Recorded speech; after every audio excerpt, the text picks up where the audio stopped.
Assalamualaikum warahmatullahi wabarakatuh. Perkenalkan, kami dari kelompok 2. Di sini kami akan membahas sistem informasi akuntansi. Perkenalkan, kami dari kelompok 2 yang beranggotakan saya sendiri, Nia Salsabila. Saya Zahra Oli Ahmad. Saya Siti Zubaida. Dalam video ini kami akan membahas 3 bahasan. Yang pertama, sistem informasi akuntansi, siklus akuntansi, dan laporan keuangan untuk perusahaan dagang. Berikut video penjelasan kami. Jadi, pembahasan yang pertama yaitu tentang sistem informasi akuntansi. Sistem informasi akuntansi atau Accounting Information System adalah mengumpulkan dan memproses data transaksi dan kemudian menyebarluaskan informasi keuangan kepada pihak yang berkepentingan. Sistem informasi akuntansi bervariasi antara satu bisnis dan bisnis lain. Kemudian sistem informasi akuntansi terbagi menjadi 4. Yang pertama, terminologi dasar. Terminologi dasar adalah dasar yang digunakan dalam mengumpulkan data akuntansi. Yang kedua itu ada debit dan kredit. Istilah debit dan kredit berarti masing-masing sisi kiri dan sisi kanan. Istilah ini menggambarkan di mana perusahaan membuat jurnal dalam proses pencatatan. Artinya ketika perusahaan memasukkan jumlah pada sisi kiri akun berarti perusahaan mendebit akun. Ketika perusahaan membuat jurnal di sisi kanan berarti perusahaan mengkredit akun. Kemudian yang ketiga ada persamaan akuntansi. Persamaan akuntansi dalam sistem pencatatan ganda untuk setiap debit harus ada kredit dan sebaliknya. Hal ini menghasilkan persamaan dasar akuntansi yaitu aset sama dengan liabilitas ditambah ekuitas. Selanjutnya yang keempat pelaporan keuangan dan struktur kepemilikan. Laporan keuangan bagian ekuitas pada posisi keuangan melaporkan modal saham dan saldo laba laporan laba rugi yang melaporkan pendapatan dan beban. Laporan saldo laba melaporkan dividen, oleh karena itu perusahaan mengalihkan dividen, pendapatan dan beban ke saldo laba pada akhir periode. Perubahan salah satu dari 3 pos tersebut akan mempengaruhi ekuitas. Selanjutnya, struktur kepemilikan. Struktur kepemilikan perusahaan menentukan jenis akun yang merupakan bagian dan atau mempengaruhi bagian ekuitas. Perusahaan biasanya menggunakan akun modal saham, premi saham, dividen, dan saldo laba.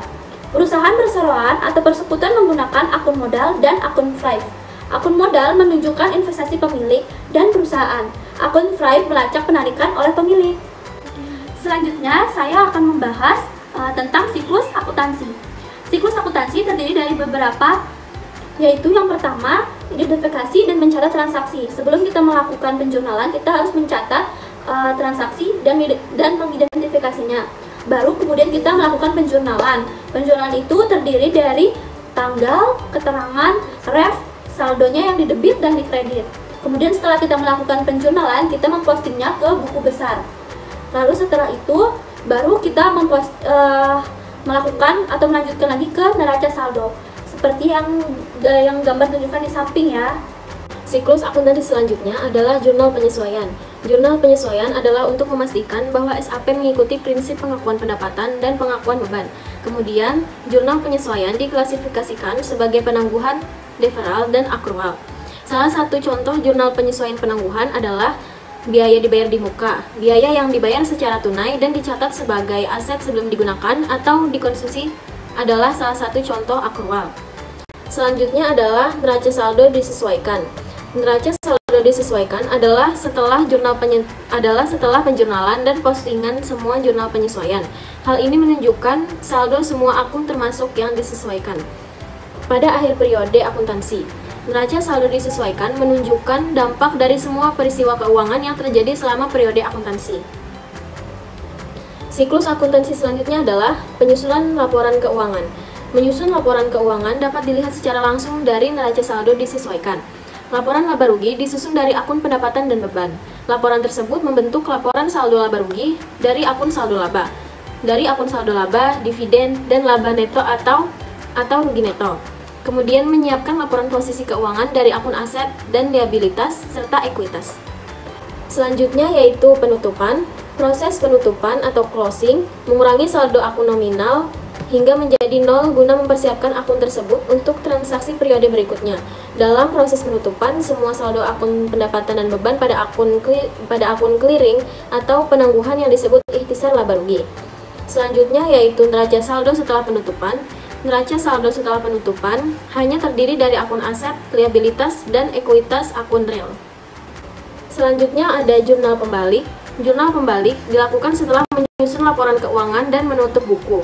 Kita dapat membalikkan beberapa jurnal penyesuaian sebelum mencatat transaksi rutin pada periode berikutnya. Jurnal ini kebalikan dari jurnal penyesuaian terkait yang dibuat pada periode sebelumnya. Jurnal pembalik merupakan langkah opsional dalam siklus akuntansi. Selanjutnya, ikhtisar. Ikhtisar adalah ringkasan singkat yang menyajikan gambaran umum tentang suatu laporan atau informasi. Dalam konteks laporan keuangan, ikhtisar biasanya mencakup informasi penting seperti posisi keuangan, kinerja operasional, dan perubahan ekuitas perusahaan. Ikhtisar berfungsi untuk memberikan gambaran cepat dan jelas tentang kondisi keuangan dan kinerja perusahaan, sehingga memudahkan pemangku kepentingan membuat keputusan. Untuk materi selanjutnya yaitu laporan keuangan untuk perusahaan dagang. Yang pertama ada laporan laba rugi. Laporan laba rugi mengklasifikasikan jumlah ke dalam beberapa kategori seperti laba bruto pada penjualan, laba dari operasi, laba sebelum pajak, dan laba neto. Yang kedua ada laporan saldo laba, yaitu mempertahankan laba neto yang diperoleh dalam bisnis, atau mungkin pula membagikannya kepada pemegang saham melalui pembayaran dividen. Yang ketiga adalah laporan posisi keuangan. Laporan posisi keuangan untuk perusahaan dagang adalah laporan posisi keuangan yang diklasifikasikan. Itu yang pertama, pada bagian aset tetap, perusahaan dagang mengurangi akumulasi penyusutan dari biaya furnitur dan peralatan. Yang kedua, pada bagian aset lancar diklasifikasikan piutang bunga, persediaan barang dagang, asuransi dibayar di muka, dan beban sewa dibayar di muka. Yang ketiga, total ekuitas terdiri dari modal saham-saham biasa yang merupakan investasi awal dari pemegang saham dan saldo laba dalam bisnis. Yang keempat, utang obligasi jatuh tempo merupakan liabilitas jangka panjang. Oleh karena itu, dalam laporan posisi keuangan, akun tersebut ditampilkan secara terpisah. Yang kelima, utang pajak properti sebagai liabilitas jangka pendek karena merupakan kewajiban yang harus dibayar dalam jangka 1 tahun. Selain itu, utang usaha juga termasuk ke dalam liabilitas jangka pendek. Dan yang terakhir yaitu jurnal penutup. Jurnal penutup pada perusahaan dagang merupakan suatu proses akuntansi yang dilakukan pada akhir periode akuntansi untuk menutup semua akun pendapatan, biaya, dan laba rugi.